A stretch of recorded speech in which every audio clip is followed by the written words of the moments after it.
We're the 40-year-old startup. 40? 40. 40. I did not know you've been around that long. It's actually an amazing fact is there's actually someone who works for us who has been there since the beginning, celebrating his 40th anniversary of the company as well. But yeah, we started in 1985, and at the time we were a simple phone-in surf report, and it was pay per minute. It was $1.50 per minute, and you would listen to a recording of, people would call in for different locations and give the surf report. We evolved from there actually, and moved into having a fax service of all things, which it might surprise you. This actually lasted a lot longer than you'd expect. We were doing faxes, which it was a more detailed report and forecast than you could get out of the phone call. And that was $10 a month back in 1994. So pretty wild when you think about that with inflation. And then kind of moving forward as we got into 1995, we went to the web, started putting cameras up, and ever since then we've really been just kind of iterating on that digital experience and improving that user experience.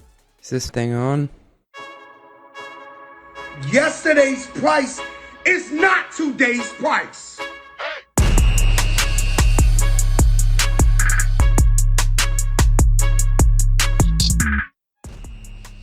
Welcome back to Run the Numbers, where today we dive into the metrics of waves. Yeah, how do you measure a wave? Is it from the backside of it or the front? That's why I brought on Dustan Berg, VP of Finance at Surfline, one of my favorite companies. Not that I can really surf that well, but I'm a sucker for any sort of action sport and niche business models. Vertical SaaS, baby. But this episode isn't just about waves. We dig into business models, okay?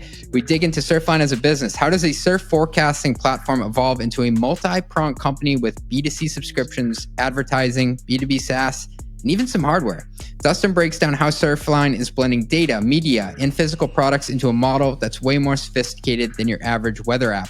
We also talk about the role of data as a moat, how launching a B2B SaaS business shifts the financial profile, and whether Surfline's got more in common with Strava than ESPN.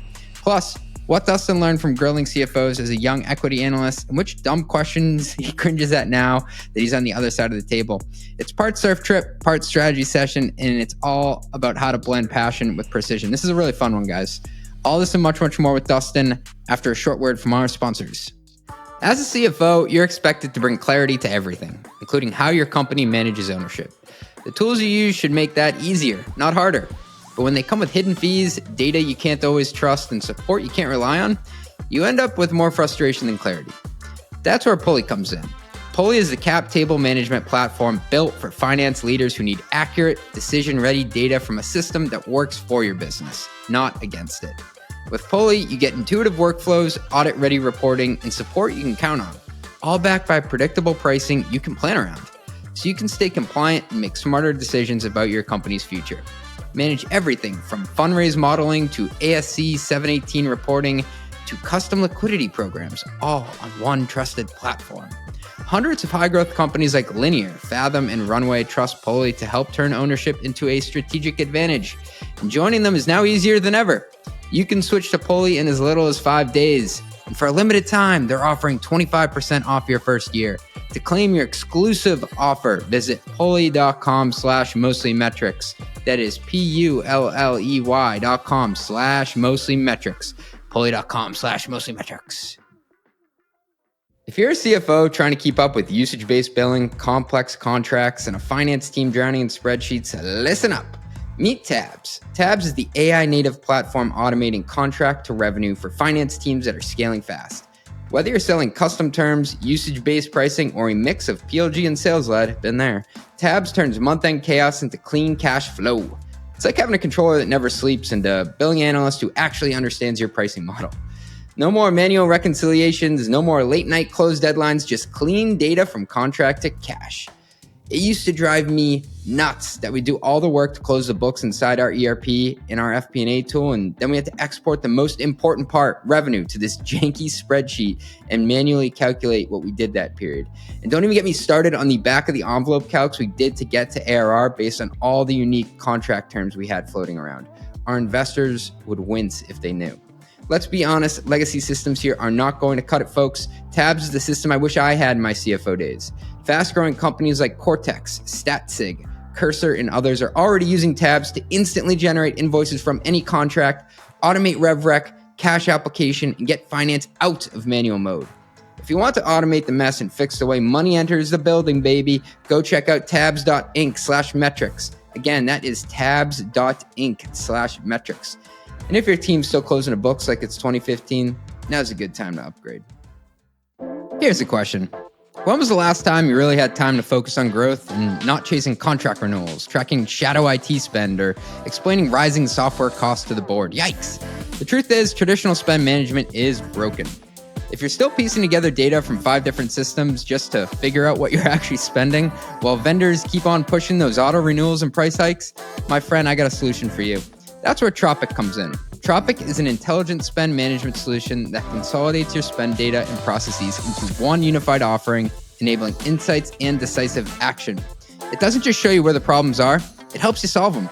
From spotting hidden optimization opportunities like duplicative spend, to automating those painful procurement workflows, to giving you the best market data that turns every vendor negotiation in your favor.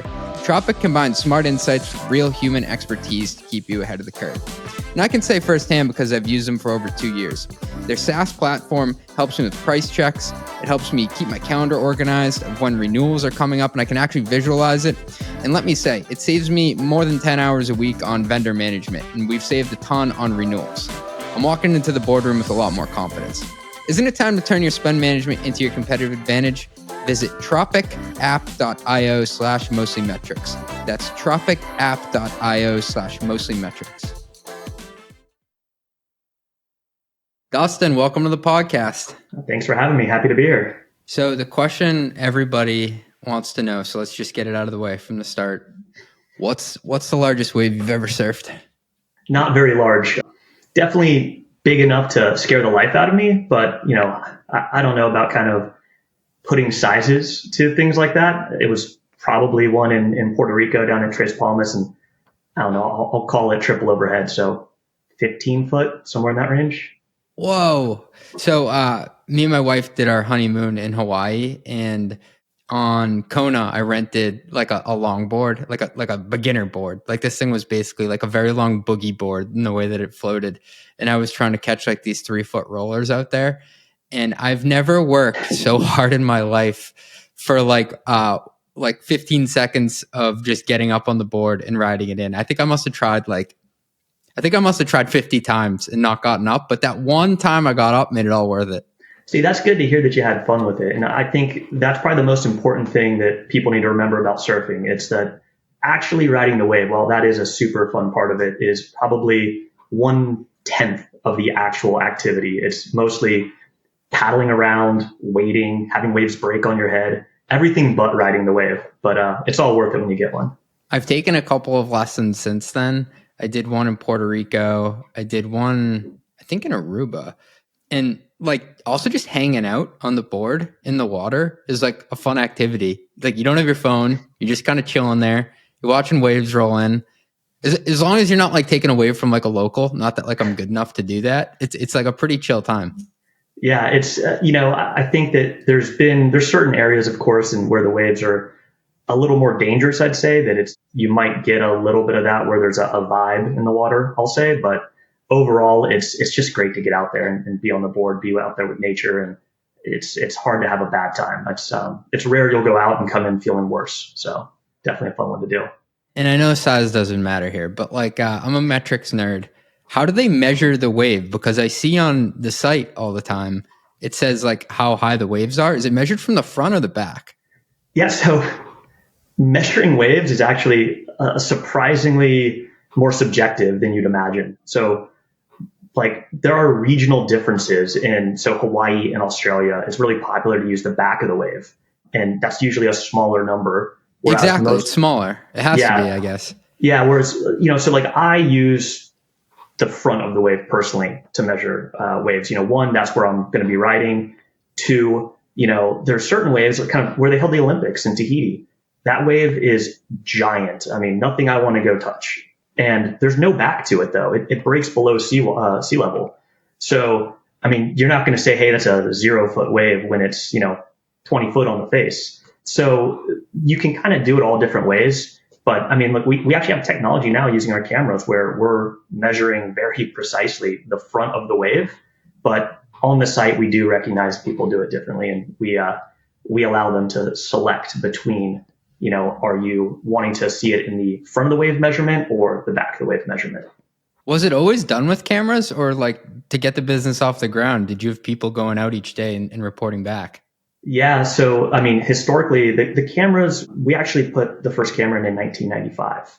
And we actually didn't get to where you could measure the height of the wave with the camera until a few years ago with some IP that we put together. Before that, it was someone going down and literally doing an eyeball surf check. They would look at it and they would call you back and say, here's what it is. I mean, and just kind of a funny story about all that with how you measure waves. The world record a couple years ago, they actually measured it. They took a photo of the wave and they measured the size of the surfer's shin bone. And then they just extrapolated that out to see how big the wave was. Pretty weird and wild way to do it, if you ask me. But was that in Portugal and Nazaré? Nazaré, yeah. That's wild. They always have the people on that red lighthouse watching the waves come in, and it looks like the waves are bigger than the whole city. It probably is. I mean, there are some absolutely massive waves, and we have a few cams there. So if you're ever wanting to see kind of how crazy it gets, you can always jump on and watch it live whenever there's big waves going on. People also don't realize how dangerous it is just to be the guy in the jet ski or girl in the jet ski, getting the person out of the way. That's a pretty gnarly job. Yeah, the rescue crews are absolutely insane. I mean, you have to be, if you get caught by one of those waves, you're going to get beat up just as bad as the surfers. And, they're putting themselves in danger to go in and get them. So pretty awesome what they do and kind of the being willing to get in there. But yeah, there's some crazy videos of people really eating it on those jet skis. Yeah, they're the real heroes. Growing up, me and my brother used to take jet skis out on Cape Cod Bay in Massachusetts, and there were barely any waves there. But there was this boat called the Lobster Boat, as a dinner boat that you could get lobsters on. We used to always find it plugging along maybe 15 knots, and we would try to jump the waves behind it. And that was a 4-foot wave on a jet ski. So I can't imagine trying to battle through a 60-foot wave and the tide. That would be nuts. Yeah, I give all the credit to them. I'll let them do that. I want to stay far away from it. Well, let's get into Surfline. Maybe just give us 30 seconds to a minute on what the company does. Yeah, so I mean, at its core, Surfline connects people to the ocean. So, what we do is we provide those that work and play in the ocean with the information they need to make smarter decisions, to seek out new experiences, find new waves, and just to have some valuable information about, the ocean around them. So our main brand, Surfline, is really a personal surf assistant when you get down to it. And it helps guide you where and when to surf. And it enables you to relive, celebrate, and share your surfing journey after you do it. So we leverage a network of over 1,000 cameras. We have a team of experts, in data science and meteorology. And we have proprietary models that provide detailed swell forecasts. We then do real-time observations just to validate those forecasts, provide tactical decision support. You could kind of think of it, being able to almost be like a BVA, right? You said what you think it's going to be. Here's what it actually is. And then we have, novel AI-derived insights. So things like the consistency of waves or the distribution and the size of waves. How many waves coming through are 5 foot versus 10 foot? And that information, might help you decide, where are you sitting in the lineup? How are you going to position yourself? If there's, a lot of people catching small waves, but no one catching the big ones, maybe I'll wait out back. And then we also have historical data, and all of this comes together to help people know before they go and helps them relive those experiences that they went out and had. It's if I just went to the website, I'd think you were maybe a media company, but if I dig in, it's more data as a service. Yeah, it's definitely pretty data heavy and, a bit of a utility in some ways for this really niche enthusiast group. We have in the past been a little bit more leaning towards what I would call a digital surf magazine. And we do still have a great, content team and create some amazing content. But the subscription itself and really our core offering is around helping you perform that activity of surfing and being in the water. And to take it back to the beginning, is it called Surfline because you would literally call a line to figure out what the waves were? Yeah, so I mean, just kind of going back in time, if you will, we're actually celebrating our 40th anniversary this year. So we're 40th, 40. I did not know you've been around that long. Yeah, we're the 40-year-old startup, and it's actually an amazing fact is there's actually someone who works for us who has been there since the beginning. So celebrating his 40th anniversary of the company as well. But yeah, we started in 1985, and at the time we were a simple phone-in surf report. So you would pick up the phone, dial a 1-900 number, and it was pay per minute. It was $1.50 per minute, and you would listen to a recording of people would call in for different locations and give the surf report. Hey, it's chest high waves and it's really windy. You're probably too windy to go out. They would give you that report, and you'd make up your mind as to what you want to do. We evolved from there actually, and moved into having a fax service of all things, which it might surprise you. This actually lasted a lot longer than you'd expect. We were doing faxes, which were pretty interesting when you get down to it. I still have some of these from the early 90s laying around, and it was a more detailed report and forecast than you could get out of the out of the phone call. And that was $10 a month back in 1994. So pretty wild when you think about that with inflation. And then kind of moving forward as we got into 1995, we went to the web, started put cameras up, and ever since then we've really been just kind of iterating on that digital experience and improving that user experience. Hey, thanks for listening. We'll be right back after a word from our sponsors. What does the future hold for business? Ask 9 experts and you'll get 10 answers. Bull market, bear market, rates will rise, rates will fall. Can someone please just invent a crystal ball already? Until then, over 40,000 businesses have future-proofed their companies with NetSuite by Oracle, the #1 cloud ERP, bringing accounting, financial management, inventory, HR into one fluid platform. With one unified business management suite, there's one source of truth, giving you the visibility and control you need to make quick decisions. With real-time insights and forecasting, you're peering into the future with actionable data. Whether you're closing the books in days, not weeks, you're spending less time looking backwards and more time on what's next. If you listen to this podcast, you'll know I ask CFOs all the time to rep their tech stacks, and I would say almost every one of them use NetSuite. And that's what I would use too. Whether you're a company earning millions or even hundreds of millions, NetSuite helps you respond to immediate challenges and seize your biggest opportunities. Speaking of opportunity, download the CFO's Guide to AI and Machine Learning at netsuite.com/metrics. The guide is free to you. That is netsuite.com/metrics. Ooh, yeah, it's netsuite.com/metrics. Please, guys, I really need this. Ready to plan confidently, close faster, and report with accuracy? Here's what sets Planful apart. Imagine purpose-built solutions for every department, from FP&A to accounting, marketing to HR, all with built-in financial intelligence. It's easy to implement Planful in just weeks with minimal IT involvement, enabling seamless collaboration across your organization's key financial workflows. Best of all, Planful grows with you. Its unmatched scalability ensures that no matter how fast your business expands, Planful can keep up.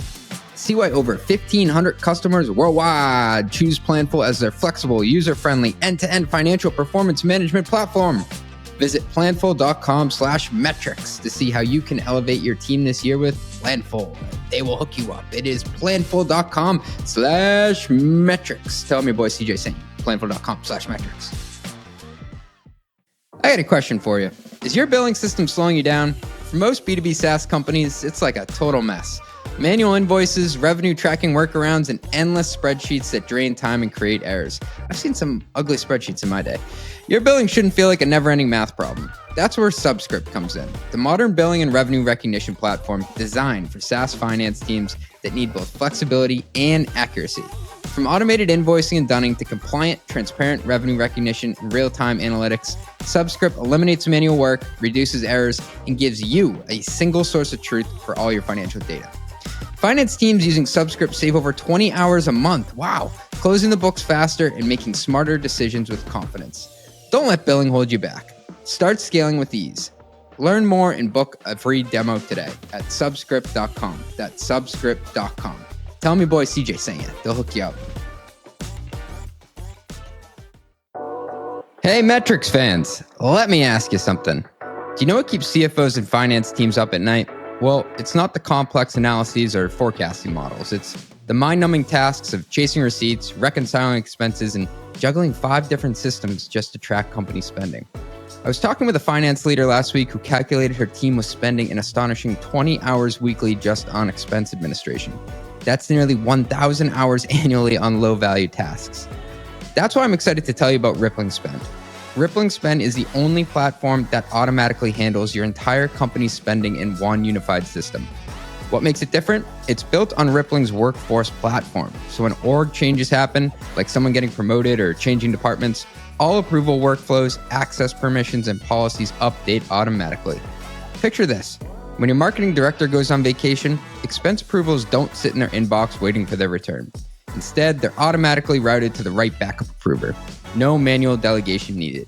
Meanwhile, your finance team gets real-time visibility into all company spending with no more month-end surprises. As a Run the Numbers listener, you can get an exclusive demo showing exactly how much time your org would save. Just visit rippling.com/metrics to learn more. That's rippling.com/metrics. Do it, guys.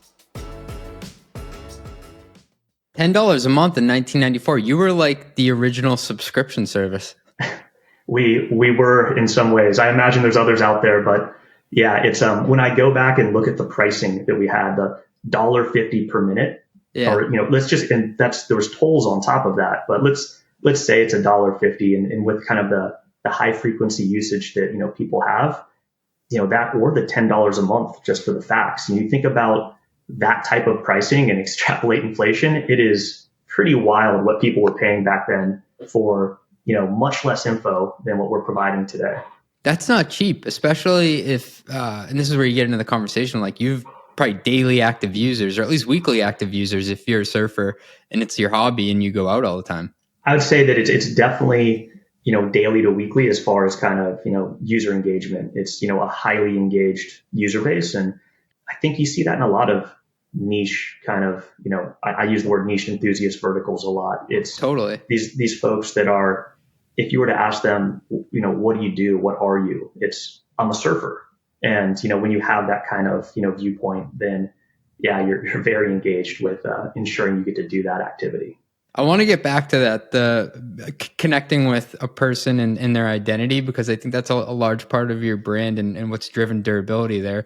But on the business model side, can you maybe just elaborate more on how the business model has changed over time? Yeah. So, as kind of noted, we originally started out, think of it more as usage based, where it was the phone calls coming in. We progressed into subscriptions. We launched our digital subscription in 2001, actually.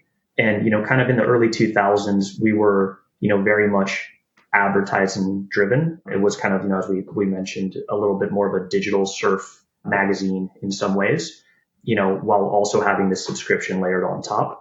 But, in reality, the model itself, it's taken a few iterations, but it's really been a, freemium experience. So we've experimented with, rate limited access and all these things, but we're a freemium product. Our users subscribe to access the paywall surf cams, longer periods of surf forecast data, in-depth analysis by our team of experts, some of those AI derived insights on kind of higher tiers, and to remove ads.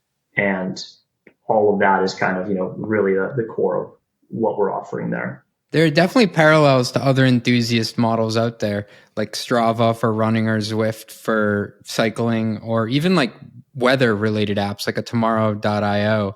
They give you specific information in a niche that, like the first two are tied to somebody's identity and what they do as a hobby. But like you're democratizing this data, and a lot of it is data that comes from doing the activities in a way that wasn't previously accessible to the masses. Yeah, there's a lot of folks that we look up to within the space around those sorts of things. I think Strava, of course, being a great one there. And yeah, there's just so much that you can do within these spaces, and a lot more that we can do. I think when you look at how we're approaching it, it's still, I like to say that we're a little bit of a one-way street currently. We have all of this data. We provide you that data. We help you make those decisions.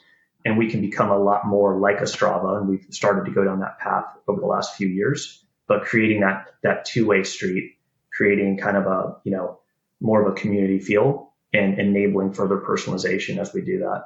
We had spoken to Lily Yang, the CFO of Strava, and she was talking about the community angle to it. We were joking that like instead of using like Tinder in New York City, you just join a run club now. So there definitely is this undercurrent of like people finding hobbies in the real world to connect with others. Yeah, I think that in real life connection, there's a lot of opportunity there. I think, you kind of spoke on something earlier. There's somewhat of a, a thing out there with surfing at times around kind of the localism or, not being welcome. And I think there's more kind of openness and kind of a welcoming feel in certain places and in certain spots. And I think people still want that. So there's some interesting ways that, we can help create that community, or where that community exists, help surface it. And it sounds like you're launching a B2B SaaS and hardware business. How does that shift the economics compared to just like a B2C down the fairway subscriptions and advertising model? Yeah. So, just to start, like I love leveraging existing assets, and our data science team, they've been creating some just amazing IP over the last few years that, beyond the applications for our consumer business, it enabled us to, really be a force for good, ensuring that these coastal communities have safe, accessible, and resilient beaches. So we're able to use our cameras and some AI, IP that we've created over time to provide lifeguard associations with risk monitoring and risk prediction to improve staffing and operational decisions. The same technology we use to measure wave height and consistency, for surfers and just our consumer side, that can be, modified and used to create cost-effective coastal erosion monitoring solutions. So we can support beach renourishment projects or coastal management. It's really early days, but the market reception so far has been just immense. And, to get to your question on the economic side, like launching any new business line, we expect some shifts in margin until we scale. Just given the work we do on our mature B2C business, we can push something out, it immediately goes to a very large audience, and we see, a good uptake there, and we can really, leverage that one launch. But, we also have, of course, kind of, more of a heavy sales motion, I would say, with that B2B side Totally. that we just don't have in B2C. But overall, I think if we can stick the landing and, kind of really execute on delivering this service that we're kind of pushing out right now and starting to see this early traction, the retention profile, the upsell opportunity, and the synergy with our B2C business, it's all going to be incredibly accretive to the business, and it really opens up an entirely new TAM for us.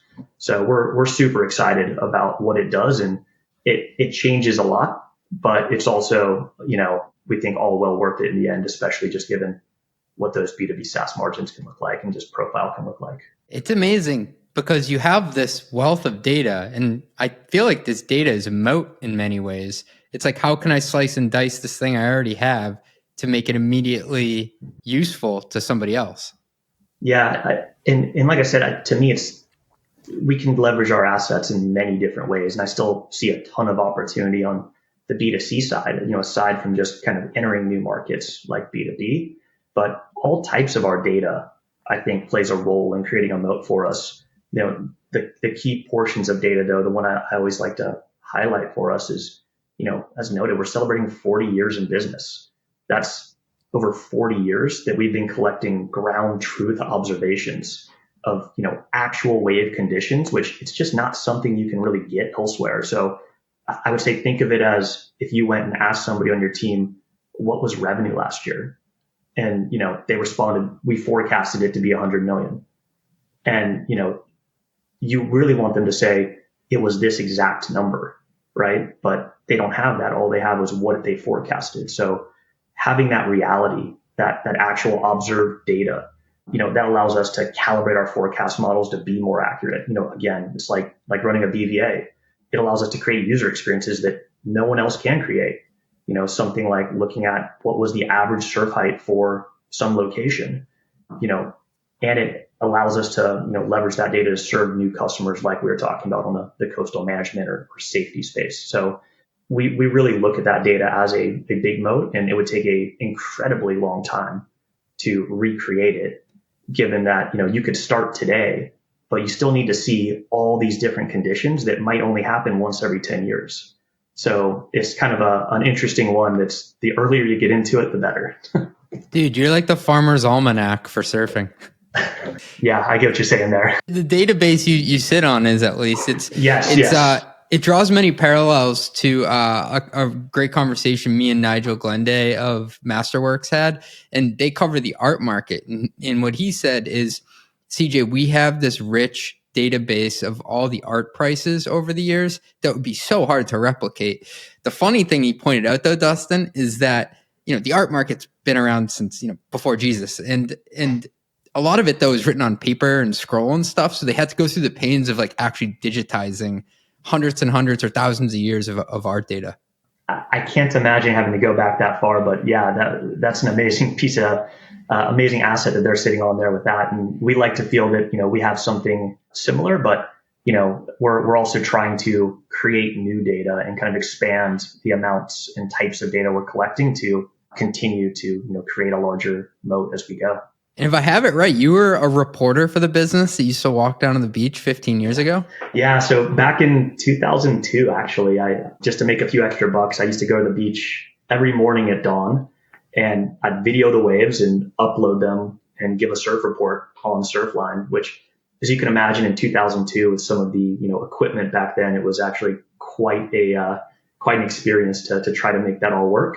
But yeah, I went into finance. I never imagined that I would join the company again 15 years later. It's been a dream, honestly, to get to work with a company that's, impacted my life as a surfer so much, and that, gave me an opportunity so many years ago to kind of, have a high school job. That is way better than a paper route. It was pretty good. I will say, though, growing up in Florida and kind of looking at some of those waves, it might be a couple of those days where you don't really want to get out of bed and go down there at 5 a.m. because it's just dead flat. It's flat again. Yes, it's every time. Yeah, I don't know why I'm having this flashback. People are gonna make fun of me. But do you remember, like in middle school, you'd go into Abercrombie and Fitch or Hollister, and they'd have like the camera and the TV playing with like Huntington Beach live feed, and you would see the beach and the waves. I don't remember it, but that sounds like a Surfline cam, given that was probably our first one. It probably was, but I used to think like, it must be so cool to be able to have a beach day you can go surfing. But I digress, nonetheless. But you have just such a fascinating business model that blends these B2B elements with B2C. What are some of the nuances of running a B2C model? Because it is different. Like you have to go after many people out there who may have slightly different use cases, but I mean, like selling to a consumer and getting them to put down their credit card is a lot different than doing like an enterprise sale. Yeah, and candidly, I haven't been like in large enterprise sales before, and I imagine there's aspects of it that are easier is the wrong word, but nicer in that you have a two-way conversation with them. What I've found in B2C, and there's folks in the business that are definitely more versed on it than I am, as far as some of the, the product kind of experience, but it really is around that product-led growth kind of, motion. And it's about, securing that free audience and providing value every day. And, then really iterating as to how we want to move them up that value chain and kind of get them into that subscription. So, we're never going to be the biggest TAM. We're surfing. It's a pretty niche sport there, but it's actually a much more affluent TAM than you would expect. Think about most people that surf are living in coastal regions, places like Southern California. They travel a lot. They, actually spend quite a bit of money on this sport. So there's a lot of opportunity for us. So, for us, as I think about what you really need to do around that B2C business, it's, one, being a smaller TAM, make sure that you have a conversation with as many people in that TAM as possible. And so we try to have a great free experience, and we're always looking at how we improve that free experience and open that up to bring more folks in. And then, two is, be patient. Like, we're going to get a lot of bites at the apple. These, folks, even the free users, are coming weekly typically. And, they're in the store every day. Show them value. We can look at kind of different ways that they're interacting with the product, launch new products, new features, figure out where we should put the paywalls, and, really take our time to work through those folks. We know what that opportunity is. And while it's a smaller TAM, it's a large opportunity financially. So, let's go after them, and then let's start optimizing within that to ensure that pricing is right and we're having an option for everybody so that, everyone will have a paying relationship with us. Because it is harder in a B2C business. And we'd spoken to Reed Duramus, who worked at HBO Max, Substack, and Crunchyroll. He was like, we didn't even look at net dollar retention because you couldn't truly like upsell them. We looked at more just gross retention of how many of them just stuck around. Would that be true for Surfline, or is there a way to increase their wallet share over time? There's definitely a way to upsell and increase wallet share, beyond just your simple price increases or anything like that. And, that's something that we're working on. Actually, we just launched last year our first kind of higher price tier. And, we actually think that there's different ways to kind of, slice and dice the different offerings we have to move people up in how much they're paying. So I would agree that, personally, like, we don't really look at net dollar retention. It's definitely more on that gross perspective. But as we go forward, we like to be looking a little bit more at, okay, how effective are we at expanding ARPS, and what are those levers that we're pulling? Is it price increases over time? Is it, moving people between tiers? How exactly is that all coming? Because you want to go as wide as possible within your niche, but you also want to be able to go deep with the ones who want to really engage. Yeah. And it's kind of funny, there's folks that I think would tell you that Surfline is way underpriced for the value. I was going to say the same thing. Yeah. So, this might sound crazy, but there's people I can think of off my head that would pay thousands of dollars to, get this data and this access. And there's additional levels of, access maybe to our forecast team and kind of helping with decision support. People would pay a large sum of money for that. While there's also folks, that we might want to look at, reducing price or having other, more entry level options or, day passes or different things like that to kind of ensure that we're capturing the low end as well. But it really is it's a very wide spread there. And it's like the challenge is identifying those users. So like I'm a pretty active runner. I probably run like 5 days a week. I think Strava charges me $100 a year. If they came to me and told me it was going to be $50 a month, I'd still pay that. Don't charge me though, Strava. But like, how do you identify those people? Because to some people, it is very underpriced based on the value they get from it. Yeah, I can't say I have a great answer for that. We have some self-identified cohorts. We have kind of beta groups and different things like that we've worked with on some of these ideas and, really testing into like, hey, what else could we offer and how, what is helpful for you and kind of, really having your best surfing journey, if you will. So, we definitely have a ton of data, kind of diving on kind of product analytics, cohorting users in as many different ways as we can, based on everything from their self-identified, kind of, are they a beginner, advanced, or intermediate surfer? How long have they been surfing? All these different things. But, we're still kind of figuring that one out, I would say, as to what exactly. I think everybody is. Yeah. If someone has the answer, please let me know. Or if there's some AI I can plug into, I'm all for it. It's art and science. I mean, I even think about this daily with my newsletter because it's $15 a month or $150 a year. I hope there's somebody out there who gets enough value out of it that would hypothetically say, I would pay you $100 a month because I'm getting smarter and I can get paid more for my job. But it's like, how the hell do you find that person and identify them and meet them with the product offering that they want at the right time? It's a difficult task. It is. And that's where I think that having a two-way street in your app, or part of your product really helps along that, to where you can get some feedback or have people self-identify as to what they're looking for, where they find value, just having that conversation, if you will, or that ability to capture some of that first party data, that helps immensely in my mind as to how you might be able to identify those folks. Hey, Dustan, how do you define an active user?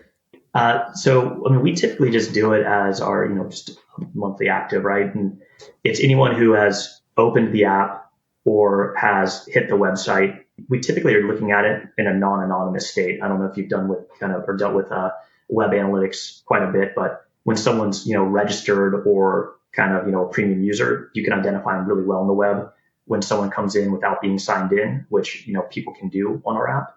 You just never quite know, are they, is it 5 people coming 5 times or is it 1 person coming 5 times? So we tend to do open the app and they're, on the web as registered or signed in. Okay, got it. Yeah. Because different companies have different ways of measuring it based on the value that they expect you to get from the product. Yeah, a lot of different ways you can slice that. And I wouldn't say, the one thing I'll say with almost any metric, and I'm sure it's true for most, is we probably look at it 5 different ways and we try to only present externally one. Yeah. Yeah, it's 100 ways we're looking at. Before we move on to our next topic, I do want to hit on the concept of like a business model that's tied to somebody's identity. I imagine that helps with stickiness, but it also allows you to hone in on a person and really figure out what they want from the product. Yeah, it does. I would say that as people are, so one, when people are like identifying as a surfer or kind of that broad state there, I think that it's pretty amazing, the stickiness and just retention that you see. I mean, we've been through, of course, in 40 years, a lot of different business cycles. And, it's very surprising the, retention through some of these different cycles and how well it'll hold up. So, one, I find that to be just, really encouraging around, you might be cutting, something else that, hey, this is kind of a luxury that I have, but, at least for our little corner of the world, going out and surfing is, something is good for your mental health. It's, exercise and activity. So having a couple bucks a month that you pay to get out and do that activity more and ensure that you're, going to be enjoying it, most folks are pretty happy to continue paying there.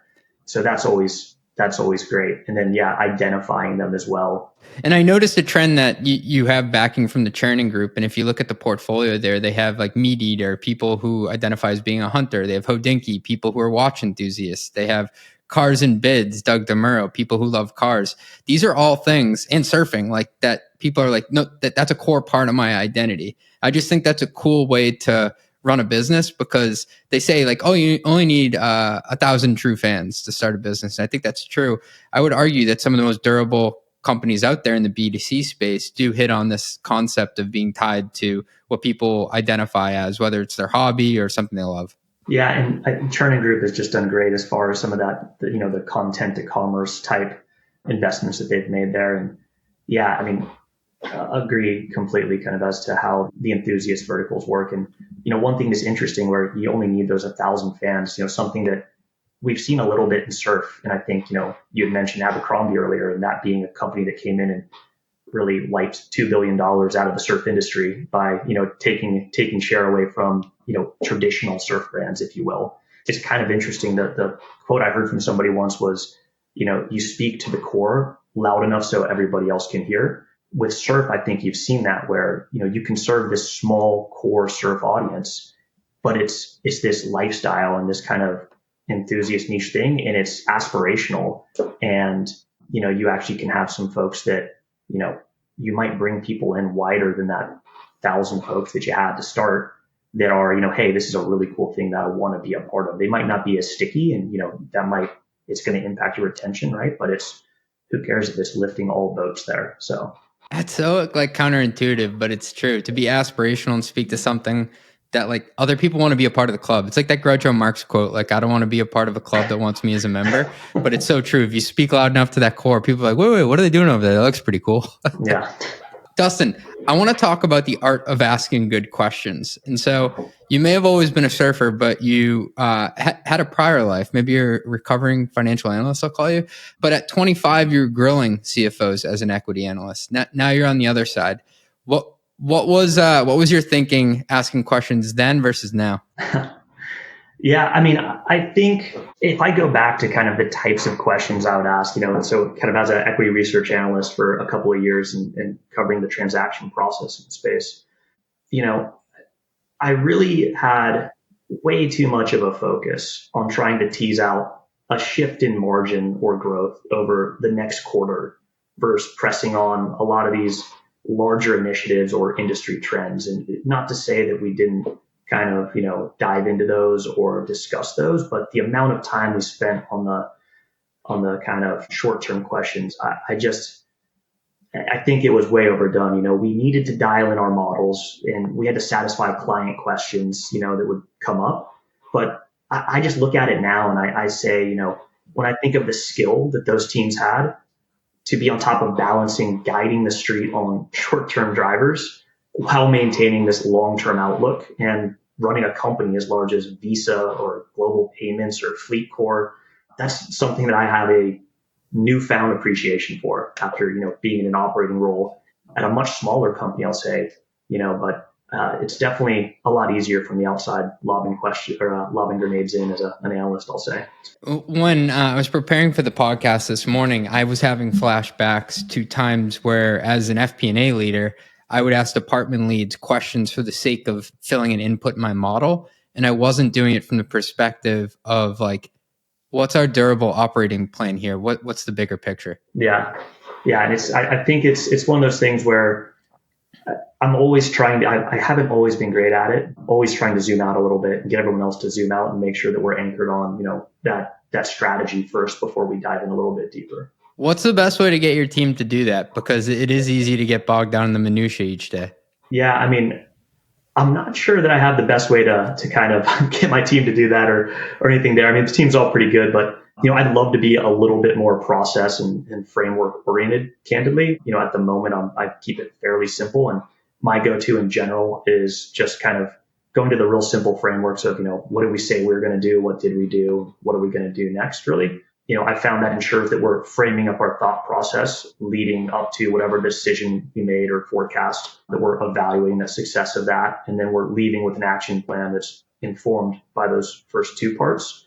And hopefully if we're doing that, and having that reflection, we can make sure we're tying back to the larger picture there. That's an amazing framework. Like you called it simplistic, but I don't want to understate it. And what I really like about it is you're revisiting what you said you were going to do. I think a lot of companies don't formalize that muscle of going back and looking at it. Like it's very easy to just keep making forecasts and predictions in the future. It's harder to turn a magnifying lens to yourself to say, like, honestly, guys, did we do what we said we were going to do?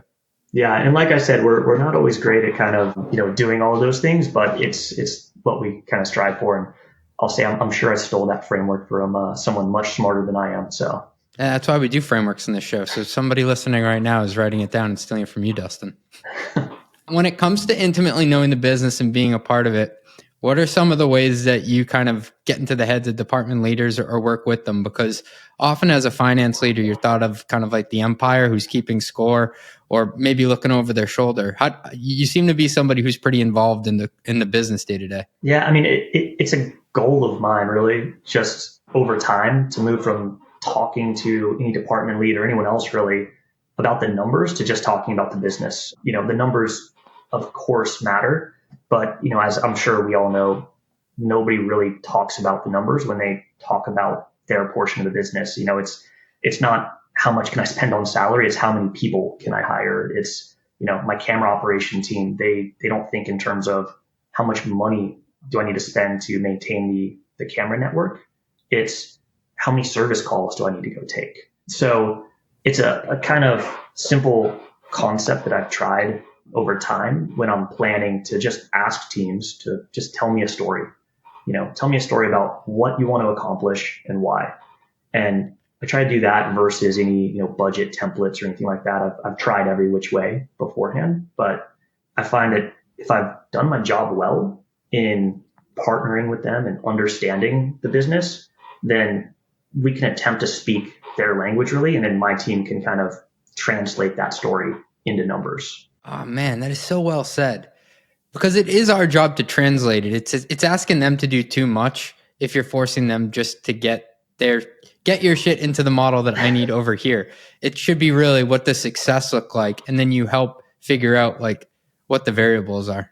Yeah, and I think the key to getting to that point really is just being willing to and really being curious, right? To engage with folks, not just the department leads, but up and down the organization, and to partner with them on initiatives that get you well out of your comfort zone and get you learning something new. Going and joining sales calls, jumping in with customer service and kind of getting on anything you can do really to better learn about, what's really happening will, just help you translate so much better. I like how you use that real example of the people who are running the cameras and taking pictures of the waves or videos of the waves. They're not thinking about how many dollars do the cameras cost. They're thinking about what's the job to be done here. Yeah. And if you ask them the question in the opposite way, like you kind of lose the forest for the trees. You do. Yeah. And I think it's so easy to, it's like with anything, right? You have an output metric that you really want to get to, and you just need to understand those levers and input metrics to get there. So I don't think it's anything revolutionary, I wouldn't say, but it's like most things. It's simple in concept and very difficult to actually execute consistently and not find yourself slipping back into old ways. I've messed it up so many times, even talking to marketing leaders, where I'm like, how many dollars do you need for events this year? And they're like, well, CJ, like we need to be a gold sponsor at these ones. We need to have a booth. We need to have this many people travel to it. And I'm like, I'm just asking for a number here. I should have asked them for like the activities and what they wanted to get out of it. Like how many registrations are you going to get out of it? So I think it's kind of just a message to not be lazy with the way that you ask your questions and the way that you talk about somebody else's business. You have to talk their talk. You can't just force them to speak how you want them to. Yeah. Favorite Buffett or Munger quote? I know you haven't left the equity world entirely. No, I probably have too many of those to count as well. I think I always liked take a simple idea and take it seriously. Wow. Yeah. So, I think that's a Munger quote there, but, it really just applies in so many places. And, when you think about some of these simple truths, like, an investing one, right, would just be as like a general person. If you save 10% of your income and are, consistent with that over a long period of time, you're likely to have an outsized outcome, right? It's a lot easier said than done. And there's a lot of people that, don't consistently do that for one reason or the other. And I think you can look across different companies, folks like Spotify and, Airbnb and folks like that they've done this and you can see it at work really. Any others that come to mind now that we're on it? Yeah, as far as just companies that I think have done a good job on, Strava, of course, I think. No. Any other quotes? I just love quotes. Yeah, one, I'm going to butcher this one, but I think that it was something to the extent of, it's amazing how much advantage we've had by consistently not being stupid instead of trying to be very intelligent. I find that one, it's, you need to take risks, you need to be out there, you need to do all these different things. But, in the end, you don't need to try to be the smartest person in the room. I think that's just don't mess up. Don't be dumb. Don't be dumb. Don't do dumb things. Don't do dumb things. Like me trying to learn to surf by myself without a lesson. All right, Dustan, I'm going to take you into our long ass lightning round. So you're a successful guy, but what's one thing you've messed up at work before? A lot, definitely a lot. A tactical one that sticks out would be, I'm sure everybody's had this one before, but I had a formula error that, in an Excel that caused me to revise an annual plan downward pretty substantially less than a month after I pushed it live. The February revision. I hate when that happens. Yeah. So, look, at the time, like that felt like the end of the world to have to it does. It feels like literally you're like, I'm going to get fired in an hour. Yeah. And having to go and present to the board and kind of walk everybody through it. And you're just like, this is the absolute worst thing that has ever happened to anybody. But, look, in the end and in all reality, it's a minor speed bump and I'm probably the only person that remembers it. There are so many people who have said that on the podcast, that like a simple formula error that derails an annual plan. And you're like, if only they knew the amount of thought I actually put into this and for this one stupid thing to trip me out. Yeah. Luckily there's small errors like that, to what we were just talking on in the quotes. At least I'm not, it's not truly doing dumb things. So. Yeah. All right. If you could tell your younger self something knowing what you know today, what would you tell him? Probably tell my younger self, get out there more. I've definitely gone through times where I would hide behind the numbers or be just a little too comfortable behind the scenes. But, in the end, it's the experiences and relationships that, really matter. And that's what gets shit done. So I just would say, don't neglect that. More of a technical one. What tools does your finance team use at Surfline to get the job done? We are in the middle of some massive migrations right now. So for accounting, we're just migrated from Intact to NetSuite. just went to Ramp for accounts payable and T&E. We're on Lattice for our HRIS and performance management. And we've been playing around with Numeric for close management. Numeric's been coming up more and more on the podcast. Yeah, I'm really interested in some of the additional kind of features. We're just messing with the close management items right now, but it's definitely one I've heard of a few times and had to check out. We did a tech stack survey, and you saw the usual suspects like Flowcast, who's doing amazing things. I love Flowcast. You had Blackline, who's been around forever. Sage Intact has a good product, but Numeric was like I felt like an idiot because I didn't put them in as like a selection. But so many people wrote in to say that they were using them, so it's cool to see that part of the tech stack is being innovated. But what was interesting is there were a couple companies, I won't say who, I don't know who because it's anonymous, but a couple companies over 100 million in revenue who wrote in that they were using Asana for their closed management process. So I was like, damn, okay, wow. People are just finding all sorts of ways to do this. Yeah, I'll just to go off script slightly, I guess, or I guess on script, but it's really surprising that some of these new AI kind of tooling that's coming up that allow you to create a usable front end on something like an Airtable. I forget the names, like Softer or something like that. Just kind of some super interesting concepts out there. And yeah, I imagine in the next year or two, the build versus buy conversation might get a little bit different. Yeah, right now it's a little bit spicy because you're like, do you really get style points for like Klarna recreated an ERP, I'm pretty sure, in an HRIS system? It's like, maybe not the best place to put R&D resources. No, yeah, I prefer not to do that. Yeah.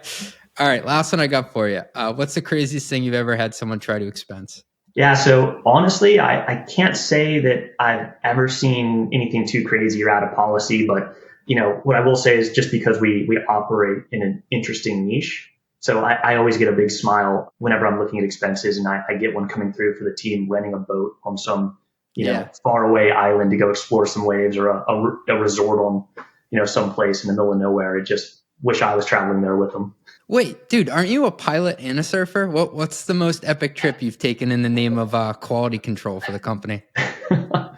Yeah, it's kind of interesting. There's so many waves that are just kind of out in the middle of nowhere, and it's so difficult to get to them. It'd be something like a 2-day drive, and you can get there in a few hours flying. So I won't say the location of the spot that some of the spots I've done, but just in the spirit of encouraging exploration and discovery for others. But I've had some amazing trips checking out how nor'easters are impacting a number of the Caribbean islands. So I'll leave it at that. You're like a grizzled fisherman who won't share his fishing hole locations, but I respect it. We have 2 brands in the boating space, one in offshore fishing, and I'll tell you, people will guard their numbers, their fishing GPS numbers, with their life.